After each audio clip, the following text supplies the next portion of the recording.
I am impressed also and pleased, or positively impressed, with how nice and broad she is in the shoulders and how beautifully she is as broad in the hips, regardless of the breed. And unless some mutation lands on the domestic cat gene pool, every correctly built, balanced cat is expected, regardless of the breed, to be as broad in the shoulders as they are in the hips. If it's an Oriental Shorthair, you'll expect a narrow proportion compared to a Napoleon or compared to a Siberian, but the expectation that the balance will be maintained should be there. So when you see some of those short Senegal looking Siberians or some in this breed group, this should be an alert signal. The balance is off. And this is not what we're looking for. Especially the broad hips are, in my opinion, a requirement to have a high chance of having healthy reproductive performance.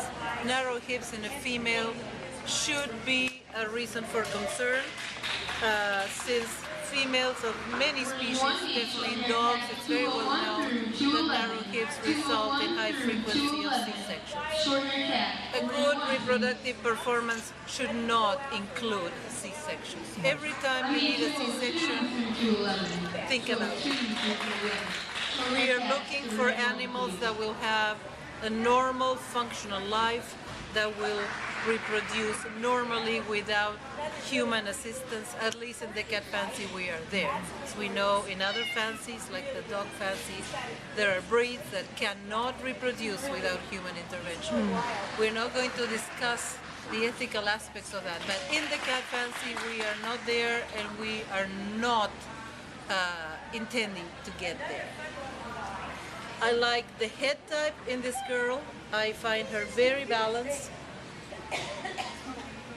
She has a very nice muscle, very nice forehead. Some people refer to as dome. The dome is nothing but the forehead and top of the skull. I can think of at least 3 bones that are contributing to that structure. She has very nice boning, as I said.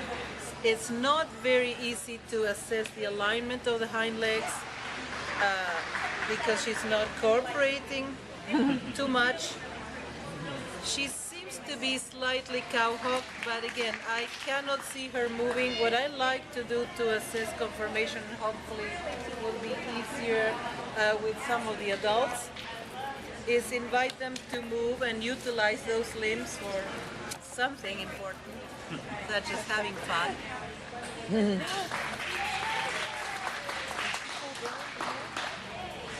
But again, in this breed, you want functionality. With this condition, that is not necessarily the most. Or the household pet committee and their differences. Cheryl Hogan has graciously agreed to explain those. If you'll see her in our benching area. Thank you. So what you want is a muscular torso, so being able to stand up like she did before is a good sign of functionality, and definitely the way they walk that we cannot check very easily here. So she does seem to me a little cow-hocked without maneuvering too much, just by where those legs are positioned. Doesn't seem to be too severe though. You see the hocks landing nice and perpendicular, but it's a little hard to see in a baby this age. I find her very attractive. I like, again, her proportions, the strength of her build. So what I'm going to be looking at from a structural point of view is soundness and how they stand in the front, and I'm expecting something like this, and I'm also expecting perpendicular to the ground, parallel to each other, hind legs or hocks. So she does seem to be slightly cow-hocked, and again, it's something that I am looking at when I judge munchkins. I'm looking at when I judge Maine Coons, okay? So it's not that I do that only for this breed.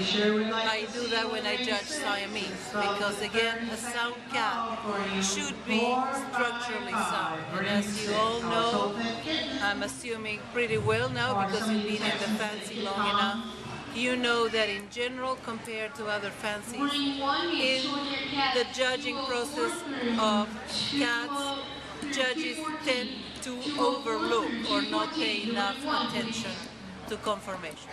Again, I think we could all do better and be more rigorous in that sense, and hopefully we are moving in that direction with our judging program and our continuing education programs.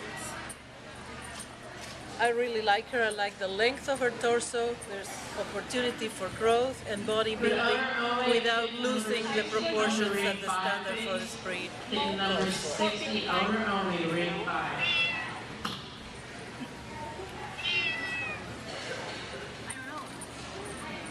So, the first comment that I have here, and I want to give it to you because I think in other cases the difference is obvious.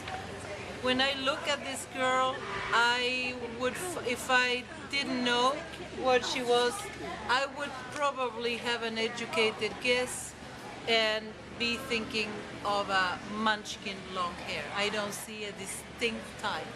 And that's the other recommendation for the further development of the Napoleon breeding program.